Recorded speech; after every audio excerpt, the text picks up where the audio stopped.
साथियों नमस्कार, मैं हूं नितिन यादव। एक बार आप सभी का फिर से स्वागत है हमारे यूट्यूब चैनल। जहां पर हमारे यहाँ 28 लोग मारे गए पहलगाम में, उस पर बड़ी बड़ी बातें करने वाले हमारे प्रधानमंत्री जी लोगों को ये बताने की कोशिश किए कि हम अपना दौरा रद्द करके अरब कंट्री से और सहानुभूति के लिए, भारतीयों की रक्षा के लिए पाकिस्तान पर अटैक करने के लिए आया हूं।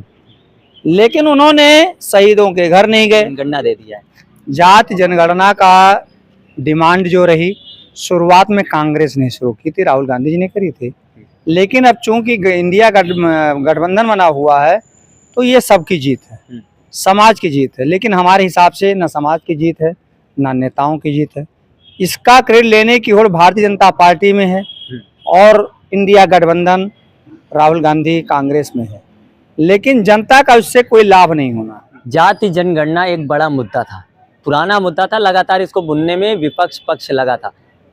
अब अखिलेश यादव कह रहे हैं ये इंडिया की जीत है, लेकिन वही राहुल गांधी और कांग्रेस कह रही है ये राहुल गांधी और कांग्रेस की जीत। अब क्रेडिट लेने का भी इसमें दौर चला, ये बीजेपी लेगी या कांग्रेस लेगी या फिर समाजवादी पार्टी के अध्यक्ष ने साफ तौर पे कहा ये इंडिया की जीत है, बड़े मंच से कहा। क्या और नेता इसको विपक्ष के नहीं कह सकते कि नहीं ये हम सब की जीत है?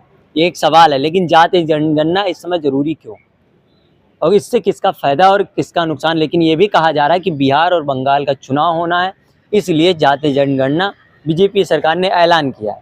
ऐलान किया, उसके बाद सवाल उठ रहे हैं कि सही आंकड़े नहीं आएंगे। ये भी एक अपने आप में बहुत बड़ा सवाल है। जहां पर हमारे यहाँ 28 लोग मारे गए पहलगाम में, उस पर बड़ी बड़ी बातें करने वाले हमारे प्रधानमंत्री जी लोगों को ये बताने की कोशिश किए कि हम अपना दौरा रद्द करके अरब कंट्री से और सहानुभूति के लिए, भारतीयों की रक्षा के लिए पाकिस्तान पर अटैक करने के लिए आया हूं।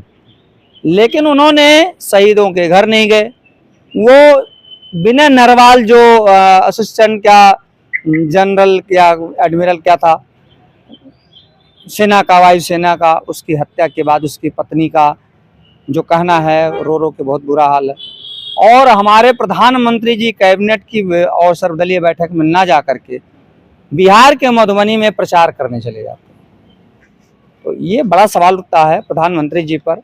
सवाल इस पर भी उठता है कि जहां हमें स्ट्राइक करके पाकिस्तान को नेस्तनाबूद करना था, जिसकी भारत की जनता का, विपक्षी सरकार दलों का सत्ता के साथ होना, लेकिन प्रधानमंत्री का पीठ दिखा के भाग जाना मधुबनी में, ये बड़ा खराब परिस्थिति पैदा करता है। हमको लगता है कि इस समय जब से कई चीज़ें हुई, आप देखेंगे मुर्शिदाबाद हुआ, मणिपुर हुआ, सुकमा हुआ, पठानकोट हुआ, उरी हुआ, पुलवामा हुआ, इस पर भारत सरकार ने कोई भी एक्शन नहीं लिया। लेकिन ये हमले जब जब हुए, कहीं ना कहीं हमें देखा जाए, रिकॉर्ड देखा जाए तो उस समय भी भाजपा की सरकार रही है। हाँ, तो ये भाजपा की सरकार है। 11 साल के अंदर भाजपा 11 साल में हुआ है। अगर इसके पूर्व आप जाते हैं तो संसद पर हमला भाजपा की सरकार, कंधार हवाई जहाज हाईजैक भाजपा की सरकार। जब हमारे यहाँ कश्मीर, जम्मू कश्मीर से वहां के तथाकथित ब्राह्मण और अन्य जातियां भी भगाए गए, उसमें मुसलमान भी पीड़ित हैं, भगाए गए, तो उस समय भी भाजपा द्वारा समर्थित केंद्र में बीपी सिंह की सरकार थी। फिर इन्होंने मंडल के साथ कमंडल का भी आह्वान किया, मंडल कमीशन को लागू करना, कमंडल अयोध्या का मामला लेकर के, राम जन्मभूमि का मुद्दा लेकर के करे। जब इन सबसे पीछे होते दिखे, तब आज 11 साल बाद हमारे प्रधानमंत्री जी केंद्र सरकार में जो हैं, भाजपा की सरकार है, इन लोगों ने सेनाएं हटा ली। जब आप जानते हो कि पाकिस्तान हमारे खिलाफ है, तो जो बताते हो 80-82 पैड उन्हें लाज कर रखा, जहां से घुसपैठ करते हैं, भारत में आतंकवादी गतिविधियां करते हैं, इतना आपको पता है, तो कहां बनाए हैं ये भी पता होगा हमारी एजेंसियों को। और एक नहीं, 6 एजेंसियां हैं, आईबी है, सीआईडी है, सीआईबी है, आपके इंटेलिजेंस है, एनआईए है, इस तरीके से 6 एजेंसियां हमारी हैं। सब फेलेवर कैसे हो गए? सबको पता कैसे नहीं? अब प्रधानमंत्री जी कह रहे हैं कि हमने खुली छूट सेना को दे दी। तो आज आपने खुली छूट दे दी, क्या इसके पहले आपने सबके हाथ बांध रखे थे? सेनाओं के काम नहीं करने दे रहे थे? सवाल ये उठता है कि पहले आप क्यों नहीं खुले रूप से काम करने देते थे, यानी आप बंद कर रखे थे उनको। आपकी बहुत बड़ी गलतियां हैं मोदी जी। अब इसको होड़ जो आई जाति गठबंधन, जो जाति जनगणना की बात, उन्होंने सोचा इस बीच में हम जाति जनगणना की बात कर लें, ताकि विपक्षी और जो इंडिया गठबंधन के लोग हैं वो अपने मुंह से ये कह दे कि पहलगाम के मामले को छिपाने के लिए, दबाने के लिए जातीय जनगणना की बात करी गई है, जिससे समाज में एक संदेश चला जाए कि देश में जातीय जनगणना के लिए कांग्रेस और विपक्षी पार्टियां अच्छा नहीं मानती हैं, इसलिए ऐसा कह रहे हैं। एक तीर से दो निशाने लगाने की कोशिश भारतीय जनता पार्टी की सरकार, प्रधानमंत्री ने किया, लेकिन दांव उल्टा पड़ गया। बात वही माननी पड़ी जो राहुल गांधी ने शुरू की थी, जो विपक्षी पार्टियों ने शुरू की थी। सरकार तो वही सारी मानती चली आ रही। लेकिन अगर मुझसे पूछा जाए तो मैं कहूंगा कि जाति जनगणना नहीं होनी चाहिए, आर्थिक आधार पर जनगणना होनी चाहिए, जिससे गरीबों को लाभ मिल सके। अगर जातीय जनगणना होती है तो उसमें जिनको आरक्षण मिलना है, उसमें बड़ी जातियां जैसे अभी आरक्षण लेती आई हैं वैसे ही होता रहेगा। गरीबों का कोई उद्धार नहीं होगा, गरीब कभी ऊपर जा नहीं सकता, उसको लाभ नहीं प्राप्त होगा। जैसे चंद्रशेखर रावण जी हैं, जैसे बहन मायावती जी हैं, जैसे डॉक्टर भीमराव अम्बेडकर के परिवार के लोग हैं, इस तरीके से बहुत सारे लोग बड़े पदों पर बैठे हुए हैं और बहुत शिक्षा से भी, आर्थिक रूप से, सामाजिक रूप से, शिक्षा के रूप में हर तरह से वो सुदृढ़ हो चुके हैं। लेकिन सवाल ये उठता, बीजेपी जो हमेशा जाति जनगणना के खिलाफ थी, योगी आदित्यनाथ हो या फिर केंद्रीय मंत्री नितिन गडकरी हो, वो भी कहते थे जो करेगा जात के बाद उसके पड़ेगी लात, ऐसे ऐसे बयान होते थे। तो क्या कारण हो अचानक जाति जनगणना का फैसला ले लेती है सरकार?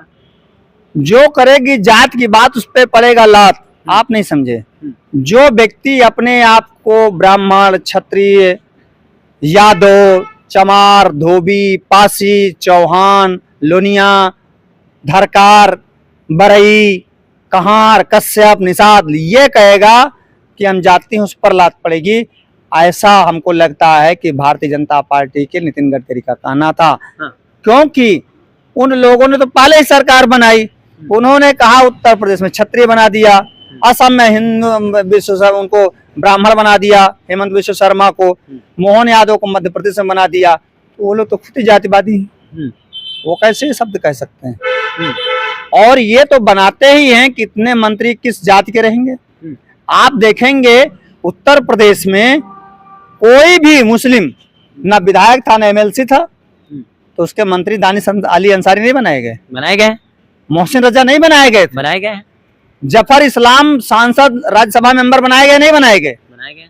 मुख्तार अब्बास नकवी बनाए गए नहीं बनाए गए? शाहनवाज हुसैन बनाए गए नहीं बनाए गए? तो ये भारतीय जनता पार्टी कट्टरबाज जातिवादी है। उसके यहाँ वो जातिवादी कह करके लोगों को तोड़ना चाहती है। जिस प्रकार से हमारे देश में अंग्रेजों से लड़ने के लिए हिंदू महासभा, भारतीय जनता हिंदू महासभा और मुस्लिम लीग पार्टी बनाई गई थी, जहां मुस्लिम बाहुल्य क्षेत्र था वहां मुस्लिम लीग लड़ती थी, जहां हिंदू बाहुल्य क्षेत्र था वहां हिंदू महासभा लड़ती थी, और जहां लिबरल था वहां भारतीय कांग्रेस लड़ती थी। इस प्रकार से जिस प्रकार से अपनी सत्ता पाने के लिए अंग्रेजी हुकूमत के खिलाफ अपने सांसदों को उनकी सभा में पहुंचा करके कानून बनाने का अधिकार लेने की होड़ लगी थी। वजह क्या है? हम सीधे मुद्दे पर आते हैं। वजह क्या है कि अचानक फैसला आ जाता हम जाति जनगणना करवाएंगे? जो बीजेपी लगातार जाति जनगणना के खिलाफ थी, वो चाहे नरेंद्र मोदी हो, अमित शाह हो, बड़े बड़े मंत्री और प्रधानमंत्री स्वयं इसके खिलाफ, कि पता नहीं चलता अचानक से घोषणा हो जाती कि हम जाति जनगणना करवाएंगे। अभी आप देखें कि जब दीपक मिश्रा, जस्टिस दीपक मिश्रा थे सुप्रीम कोर्ट में, तो उन्होंने एक ओबीसी के मामले को खत्म किया था, लेकिन सरकार एक ऑर्डिनेंस ला करके उसको फिर से लागू कर दिया। तो ये एक्चुअल में जातियों को लाभ आरक्षण से नहीं होना है, आरक्षण के नाम पर हम लोगों को ठगा जा रहा है। जैसे कि आरक्षण अगर कर दिया गया तो आप लड़ोगे, लोगों को कहने के लिए हो जाएगा कि ओबीसी या बैकवर्ड क्लास या अनुसूचित जनजाति जो है उसके दिमाग में भरा जाएगा कि तुम्हारा हिस्सा तो सवर्ण लेके चले जा रहे हैं, जनरल वाले लेके चले जा रहे हैं, और जनरल वालों के मन में यह भरा जाता राजनीतिक नेताओं द्वारा कि तुम्हारा तो आरक्षित वर्ग लेके चले जा रहे हैं। तो दोनों बच्चे कंफ्यूज हो जाते हैं और वो परिश्रम करना बंद कर देते हैं। ऐसे में जो आरक्षित जातियां हैं, जो अनारक्षित जातियां हैं, दोनों मिलकर के वो जो बड़े घराने के लोग हैं वो लोग बड़े जगहों पर काबिज होते हैं, सरकारी नौकरियों में काबिज होते हैं, सांसदों में काबिज होते हैं। आपने देखा हुआ जातिवाद के रूप में क्या रामलाल जी सुमन को ही 7 बार बनाए जाने की जरूरत थी जब बड़े हो गए थे? क्या संजय निषाद को 2 बार एमपी बनाए जाने की जरूरत थी? या उनके परिवार तो ये भी सवाल उठता है कि फिर नरेंद्र मोदी को भी क्या जरूरत थी 3 बार प्रधानमंत्री का सवाल फिर ये भी उठता है ना। यही बात कहना चाह रहा हूँ, क्यों नहीं वो आरक्षित वर्ग के गरीबों को जिसके खाने के लिए नहीं उनको प्रधानमंत्री बना दिया, उनको क्यों नहीं सांसद बना दिया, उनको क्यों नहीं नौकरियां दे दी गई? बना देते तो गरीबी खत्म हो जाती। लेकिन यहाँ किसी को गरीबी से लेना देना नहीं है, समानता किसी को देने का अधिकार नहीं है। जो पूर्व में 47 से पहले हमारे यहाँ समानता का अधिकार था उसका हमारा हनन किया गया है समाज के अन्य लोगों का, जो नहीं होना चाहिए था। और भविष्य में ये सबसे बड़ा नुकसान होगा देश के उन जनता का जो अपने आप को जातिवाद के रूप में प्रदर्शित करते हुए आरक्षण की मांग करते हैं, उनके लिए नुकसान होगा। ये भी एक सवाल लगातार उठ रहा है कि बिहार और बंगाल चुनाव उसको देखते हुए जाति जनगणना करवाने का सरकार ऐलान कर रही है या फिर पहलगाम हमला छिपाने के लिए कई सवाल उठ रहे हैं। देखिए, आपको धर्मवाद जातिवाद हमेशा निजी स्वार्थ के लिए ही किया जाता है। बीजेपी का इसमें कोई स्वार्थ है? सारी पार्टियों का स्वार्थ है, क्यों नहीं? सत्ता में तो बीजेपी है। अरे सत्ता में कहीं कोई केंद्र में सत्ता में है, कहीं राज्य में सत्ता में है, इस तरीके का है। और जो नहीं भी सत्ता में है, विपक्ष में है, तो उसका भी तो उद्देश्य ही है सत्ता को प्राप्त करना ना। सत्ता प्राप्त कभी भी सत्ता कथा सुना के नहीं प्राप्त होती। सत्ता हमेशा बलपूर्वक प्रयास करके किया जाता है और वो बल एन किन प्रकार बैक से भी होता है। जैसा कि आप पूरब में पाले जाएंगे, राजाओं की लड़ाई में मोहम्मद गोरी, मोहम्मद गजनवी जैसे लोगों को आप देखेंगे तो छल और कपट से किया जाता है। जब राजा की अपनी सत्ता जाने लगती है तो जनता को राष्ट्र धर्म पढ़ाया जाता है, राष्ट्र प्रेम पढ़ाया जाता है। लेकिन सही बात यह है कि जनता तो वैसे ही गरीब है, पिसती रहती है। राजा जो होता है वो अपने सुख सुविधाओं में कमी न होने पावे, इसलिए जनता को आगे कर देती है और अपने मालों में रहती है। लेकिन वजह आप नहीं बता रहे कि कारण क्या है कि अचानक फैसला होता है कि जाति जनगणना होगी। बताया ना यार, मुर्शिदाबाद का दंगा हुआ, हिंदू मुस्लिम करने की कोशिश करी गई, संभल में तमाम चीजें हुई और तमाम जगहों पर हुई, जैसे बहराइच में हुआ और जगहों पर हुआ। तो इस प्रकार से जब इसमें असफल सत्ता पक्ष रही तो उसने नए नए शिगुफे छोड़े और ये जाति गणना का शिगुफा भी वही है। लेकिन मैं प्रधानमंत्री जी से कहना चाहूँगा, सभी विपक्षियों से कहना चाहूँगा कि भारतवासियों से कहना चाहूँगा, सब लोग डटे रहिए। जब तक हम पहलगाम का बदला नहीं ले लेते इस सरकार को चैन से हम बैठने नहीं देंगे। क्या बात करें, वो कह रहे हैं ऐसा जवाब दिया जाएगा पहलगाम और पाकिस्तान के जो हमला हुआ है ऐसा जवाब दिया जाएगा, उनके साथ पुश्ते याद रखिए। आप कह रहे हैं कि बदला नहीं ले लेते। उरी, पठानकोट, पुलवामा में ऐसी सजा दी गई, 7 पुश्तें तो क्या, हमको लगता है 7 लाख पुश्तें तक याद रखेंगी। इतना कम है आपको समझने के लिए? क्या किया उन्होंने इन तीनों हमले पर? क्या किया? सर्जिकल स्ट्राइक हुई तो थी पुलवामा के बाद। सर्जिकल स्ट्राइक क्या होती है? सर्जिकल स्ट्राइक को हमें समझ लेना चाहिए। सर्जिकल स्ट्राइक क्या होती है? क्या होती है आप बता दीजिए, हमारे दर्शक देखना। अपराधी, जैसे कोई अपराधी ये पता लगता है कि आपके संरक्षण में जी रहा है, पुलिस एजेंसियों को, जब सुरक्षा एजेंसियों को पता चलती हैं तो कहती हैं कि भैया इनके यहाँ रेड किया जाए। लेकिन ये नियम है, रेड करने के पहले आपको नोटिस भेजी जाएगी। और कभी कभी ऐसा होता है संयुक्त होता है, हमारे थाने की पुलिस और जहां पर वो बचा हुआ वहां के थाने की पुलिस, दोनों संयुक्त रूप से करते हैं। उसी प्रकार सर्जिकल स्ट्राइक जब होती है तब जब यहाँ आतंकवादियों के हुआ कि पाकिस्तान द्वारा संरक्षित है और पाकिस्तान ने कहा हमारे यहाँ नहीं है, तो दोनों ने संयुक्त रूप से प्रयास किया उन आतंकवादियों को पकड़ने के लिए। लेकिन दूसरे देश पाकिस्तान में उसको सर्जिकल करना था।